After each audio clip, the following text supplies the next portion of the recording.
Doctor ইউনূসের একটি phone call আর 1 মিনিটের সিদ্ধান্তে আশিক চৌধুরীর জীবনের মোড় ঘুরিয়ে দিল। একদিন দুপুরে হঠাৎই কল করেন ডক্টর মোহাম্মদ ইউনূস। বেশি ভূমিকা না করে তিনি সরাসরি বললেন, দেশের মানুষের সেবা করার সুযোগ এসেছে, আশিক তুমি আসবে নাকি? ডক্টর ইউনূসের এমন প্রস্তাব শোনার সাথে সাথে রাজি হয়ে যান আশিক। এক মুহূর্তও দেরি করেননি। বলছি বাংলাদেশ বিনিয়োগ উন্নয়ন কর্তৃপক্ষ এবং বাংলাদেশ অর্থনৈতিক অঞ্চল কর্তৃপক্ষের চেয়ারম্যান আশিক চৌধুরীর কথা। গিনেস বুক রেকর্ড গড়েছিলেন আগেই, এখন গড়ছেন দেশ। সরকার তাকে দিয়েছে প্রতিমন্ত্রীর পদমর্যাদা। তার কাছে প্রধান উপদেষ্টা ডক্টর ইউনূস দেশের মানুষের জন্য কাজ করার প্রস্তাব কিভাবে দিয়েছিলেন, আশিক সেই গল্পই নিজে তুলে ধরেছেন তার ফেসবুক পোস্টে। সেখানে তিনি লেখেন, সেপ্টেম্বরের মাঝামাঝি এক দুপুরে প্রফেসর ইউনূস হঠাৎ ফোন করে বললেন, আশিক দেশের মানুষের সেবা করার সুযোগ পাওয়া গেছে, তুমি আসবে নাকি?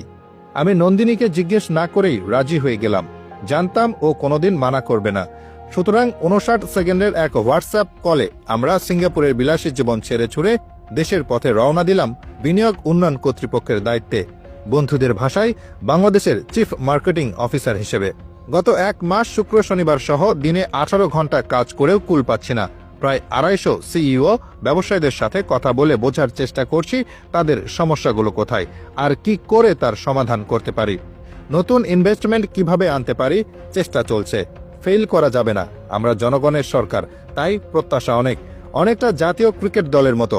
সবাই চাই আমরা জিতি, কিন্তু পরের বলটা একটু খারাপ হলেই সবাই হা হা করে ওঠে।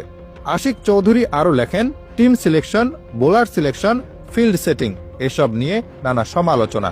ম্যাচে সবাই ভালো বল করবে না, এটাই স্বাভাবিক। তা নিয়ে দলের সমর্থকরা গালাগালি করবে, তাও স্বাভাবিক। দলটা তো আমাদের। কয়েকদিন আগেও এসব করা কবিরা গুনাহ ছিল। তাই দিন শেষে টায়ার্ড হয়ে ফেসবুক খুলে যখন মনে হয় আমার বউও বিরোধী দল, তখন নিজেকে বোঝাই এটাই তো আসলে বাক স্বাধীনতা। হোক না সমালোচনা, আমরা ভুল করব, তারপর শুধরাবো। আমাদের দেশটা আস্তে আস্তে ঠিক রাস্তায় হাঁটবে। বন্ধুরা নাকি আশিক চৌধুরীকে মজা করে বলে, তুই তো এখন দেশের চিফ মার্কেটিং অফিসার। তবে আশিক চৌধুরীর মতে এই দায়িত্ব শুধু সম্মানের নয়, একটা বিশাল চাপ, বিশাল প্রত্যাশা, আর তার চেয়েও বড় দায়।